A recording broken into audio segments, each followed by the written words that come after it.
I just wanted to do God and do them too. I just did not understand how God would be so wicked that when you give your life to Him, He just wants you not to have friends anymore. Hey guys, welcome to Let's Ponder.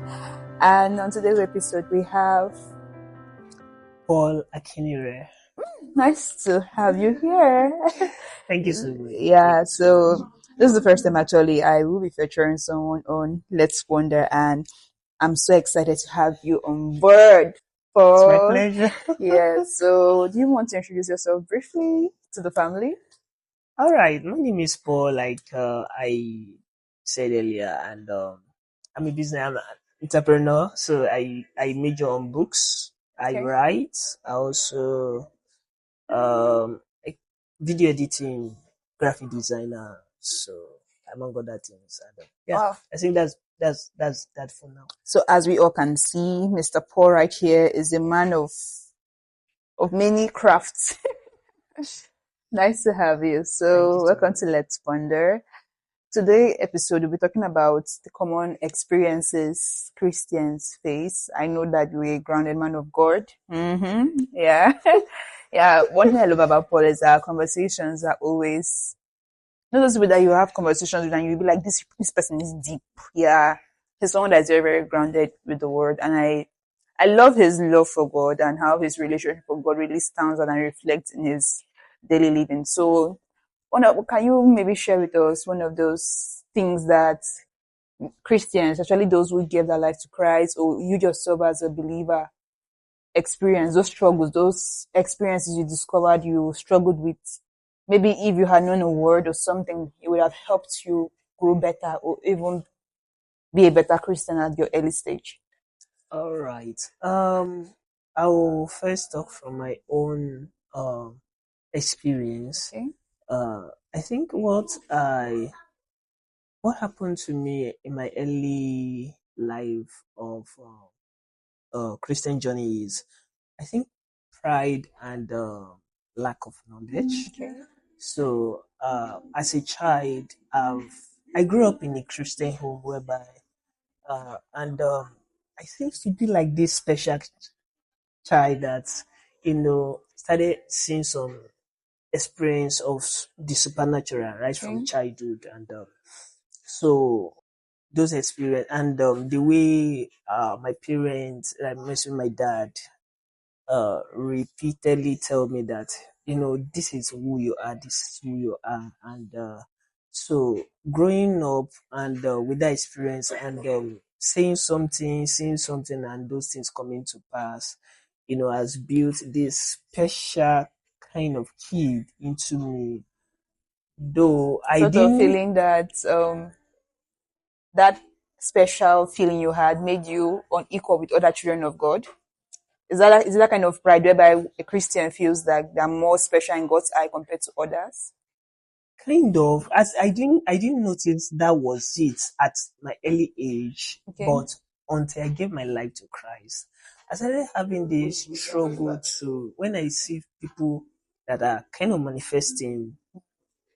like manifesting in the or working the miraculous or showing God's gifts, manifesting God's gifts in their life.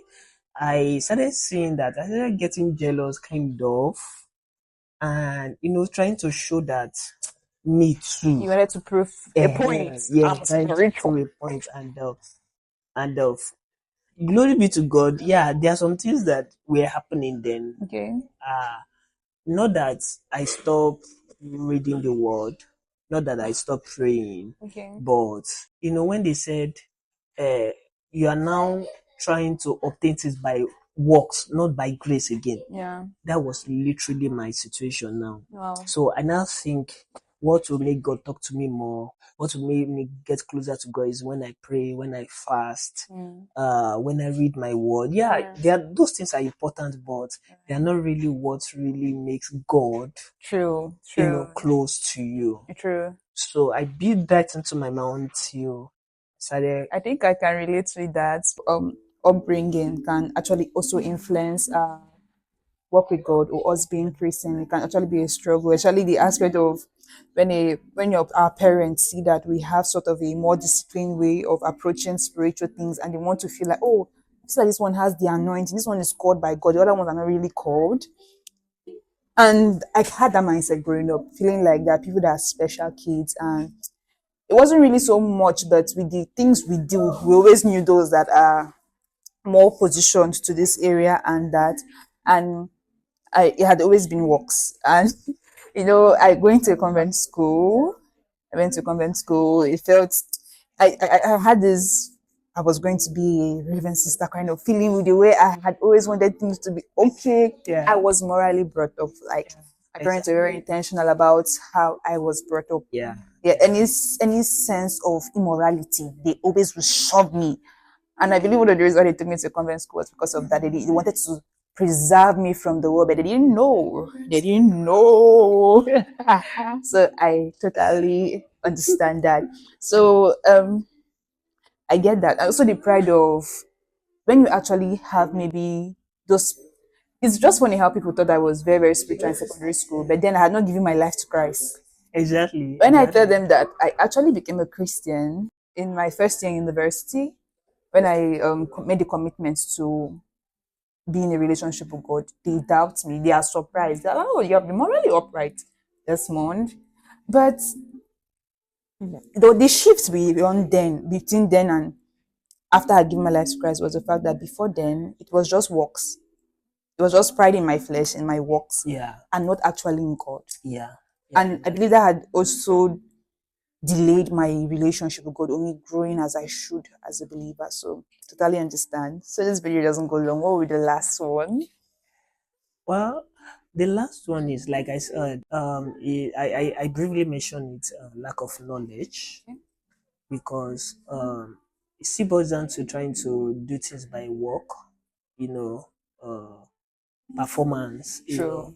So because of I try to perform for God to love me, for God to show Himself more in my life, and because of the pride, I started living in a certain way, like uh, though I'm introvert, of course, so Obviously.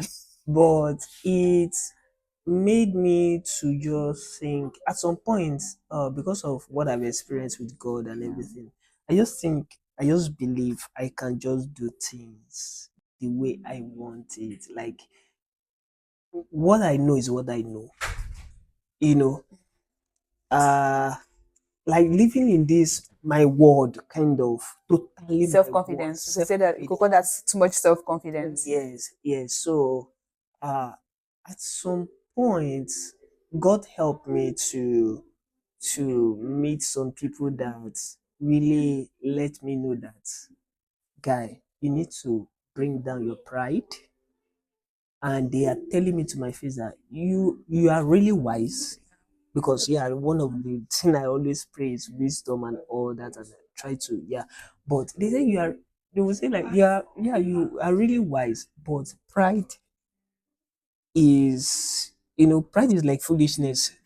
Yeah, no matter how Yeah, you think you are wise, when it's you are true full of though. pride, is totally, it will be showing. In your acts, and that could be Yes, accounted as yes, foolishness. yes, exactly. So it will cancel whatever thing you think you know better. So not knowing better is really a struggle in my life, because at some point I started. Another thing again is influence. Yeah, at some point influence, and because I didn't know better.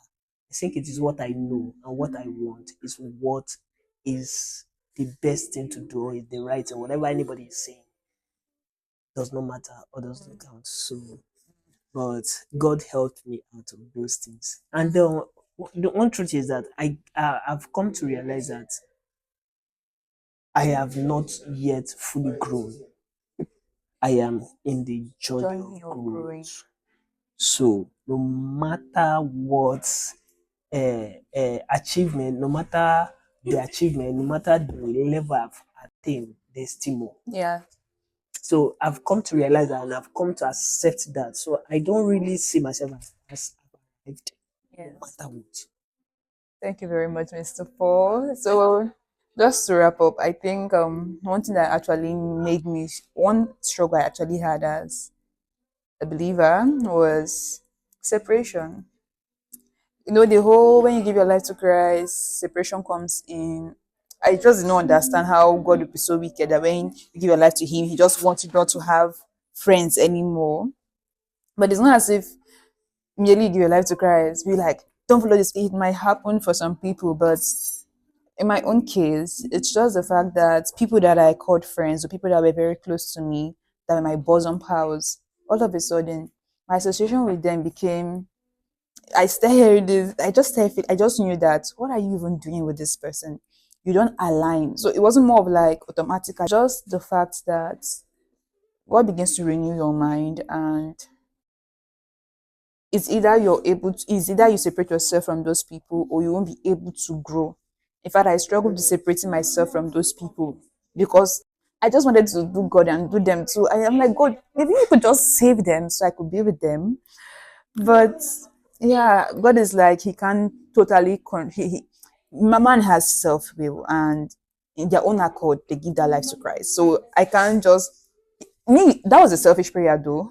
Me wanting them to be with Christ or give their life to Christ so they can still be my friends. It is well. So separation, if I had probably been obedient or yielded to God's separation, like maybe separating me from some kind of relationship and all that, I probably would have not struggled as much as I struggled, because the struggle I faced was falling into sin. Those friends are those friends that when I go to church, I'm all bubbled up, faith built. I'm like, oh, I'm taking this move. And they're like, you sure? They're like, I understand you're a Christian, no, and you're thinking things this way, but sir, ma, be more realistic. So now I say it's easy to say, but then it doesn't make sense. So, like I always say, whatever salvation is costing you, that is what's the price. So, see you next time on our next episode. Let's ponder.